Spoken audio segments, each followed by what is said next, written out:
Hi everyone, this is Lawrence Rogers, and I did my presentation on the Mozart effect. Does music actually make you smarter? In Blair Tyndall's book, Mozart in the Jungle, on page 36, she recalls a quote from a chaperone on a bus ride to take the SAT, who says, "You kids do well." And she follows up by saying, "Musicians are so good at math," obviously implying that because she plays an instrument, she'll do well on the standardized test. So why do we hear this all the time? And is there any proof about music making people smarter, especially the music of Mozart or classical music in general? This is one of the most loaded questions of the past couple decades for music researchers. In this instance, context is everything. And in order to uncover the answer, we will need to look back to the original study by Rauscher, Shaw, and Kai from 1993 and 1995. This is one of the most misunderstood and probably misrepresented bodies of research out there in music. So let's discuss some of the facts from the original study.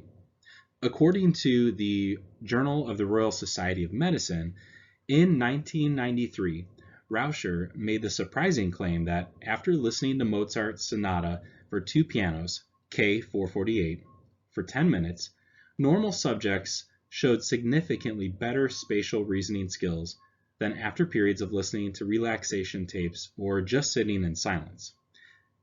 The mean spatial IQ scores were 8 and 9 points higher after listening to the Mozart music than in the other two conditions. The enhancing effect, though, did not extend beyond 10 to 15 minutes afterwards. So what is a spatial reasoning test? According to Rauscher, the term spatial cognition is broadly defined as a specific type of mental processing involving objects that exist in space and the ability to mentally rearrange them without physically touching them. Another even more in-depth assessment of this would be from Assessment Training's website. Spatial reasoning tests are nonverbal, standardized psychometric assessment tests that provide the employing organization with information about a candidate's ability to mentally rearrange, rotate, and manipulate shapes or objects without physically touching them. So, in layman's terms, it's the ability to unfold a three-dimensional object in your mind and then recognize it as a 2D version. So, can you solve this spatial reasoning question here? If you think the object above looks like the letter A, you would be correct. All right.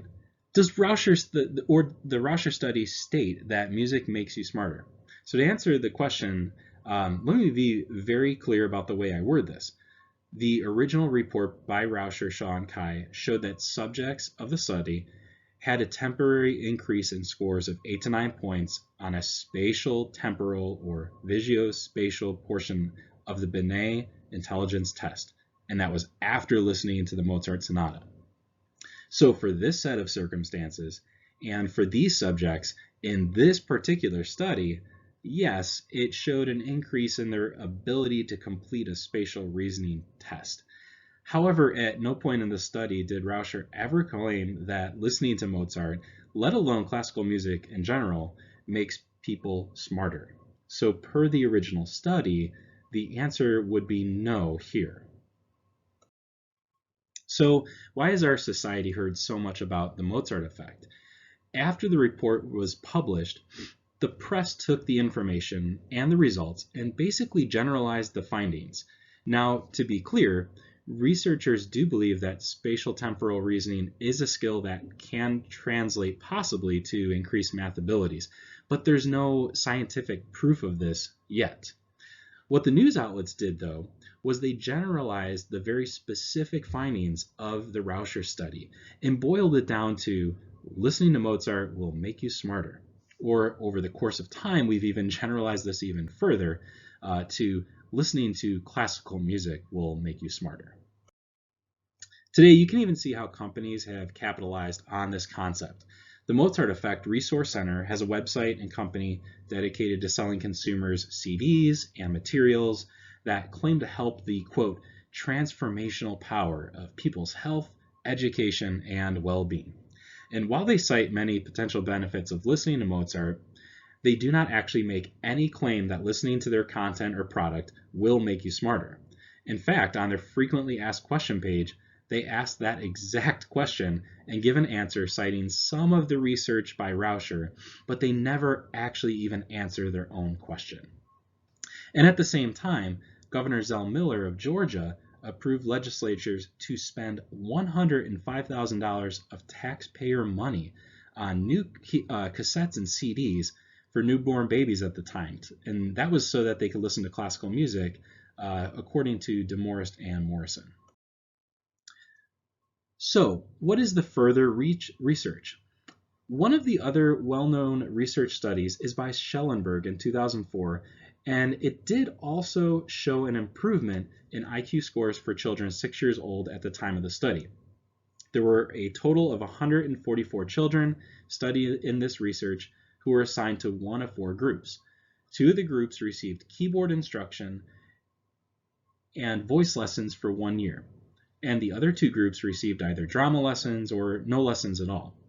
Over the course of Schellenberg's study, 12 children discontinued taking the lessons and they did not complete the second IQ test. So thus, the final number of subjects was at 132 children at the end of the study. And in order to get these subjects, there was actually a posting in a local community newspaper that advertised free weekly arts lessons for children whose 6th birthday fell between January and October of that year. All of the 4 groups, both the control and the music groups, actually showed what Schellenberg describes as significant improvement in IQ. Interestingly, though, the article then states that this could be attributed to the increase in IQ as a result of entering grade school, which is the same age group as around the 6-year-olds. Even with the differences in teaching style, the 2 music groups had a similar increase in IQ scores. The notable difference, though, between the 2 music groups from the 2 control groups was that the mean increase in full-scale IQ was greater for the music groups compared to the control groups. So what I find most interesting and relevant to the debate about music making you smarter is from Schellenberg, and he says, quote, "The findings do not preclude the possibility that high-functioning children are more likely than other children to take music lessons."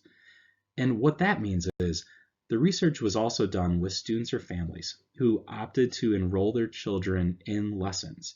And we can't dismiss this idea that these could also be children who are just high-functioning in general, which could certainly affect the scores from his research article.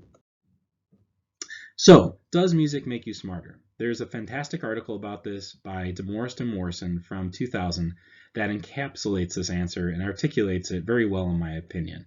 And you can read this quote right here.